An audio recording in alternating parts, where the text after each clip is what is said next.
The Centers for Disease Control and Prevention reported the following in their Texas High School Youth Risk Behavior Survey 2013.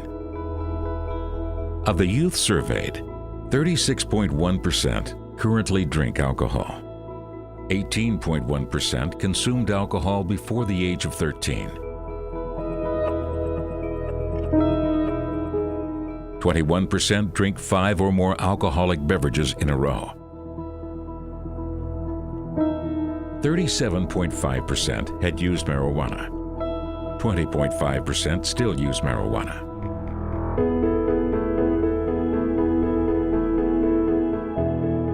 %, have taken prescription drugs without a doctor's prescription.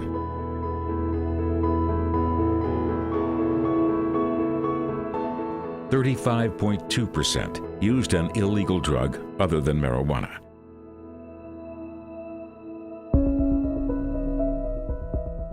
26.4% offered, sold, or were given an illegal drug on school property.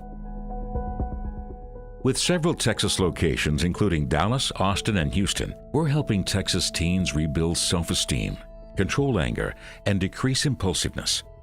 I was using heroin for 2 years straight. It all started due to peer pressure. I had never smoked, tried alcohol. It was straight to heroin. I knew that my mother kind of noticed I was using, but I guess as a parent didn't want to actually realize or come into terms that, hey, my daughter might be using. She knew going to McDonald's didn't mean I'm gonna go eat McDonald's. It meant I'm gonna go pick up some stuff. It got to the point where I was using it just so I wouldn't feel sick. At that time, I was 14, coming into treatment. I really didn't have a choice. It was either, you go get help or get out of my house.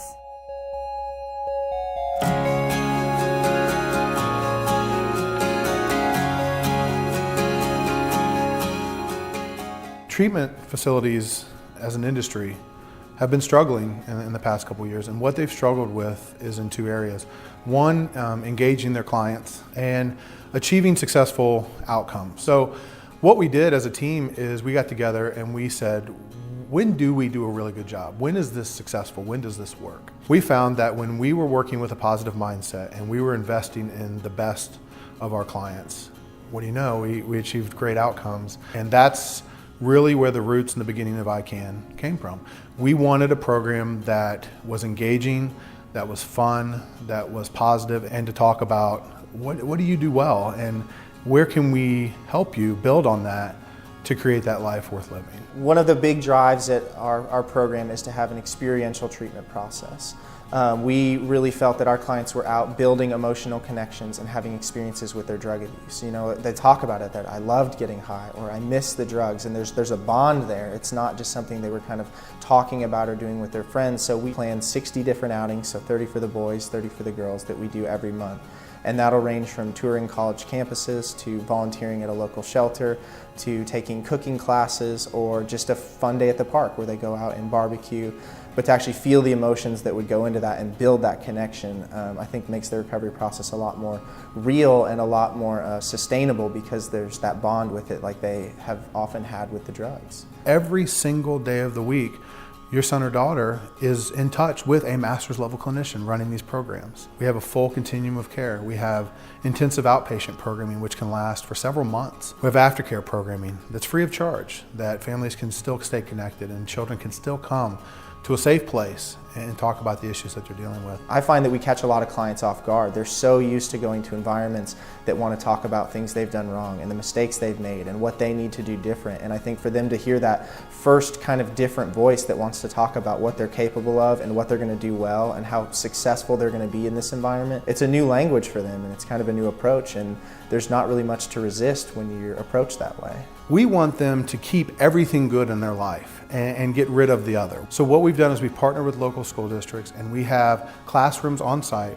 with internet access and access to whatever type of programming you need that are actual ISD classrooms. So they're set up for success when they leave. They can say, I've done this. When you talk about the reality of substance abuse in Texas, You have to understand that when we're doing family therapy and we're looking for places for children to go back to school, we often make the line that the high school that doesn't have drugs is full, and they're not accepting children right now. Because the reality is, there isn't a community that's not been touched by this. It crosses cultural lines, it crosses socioeconomic lines. You cannot have enough money for your children not to be affected by this.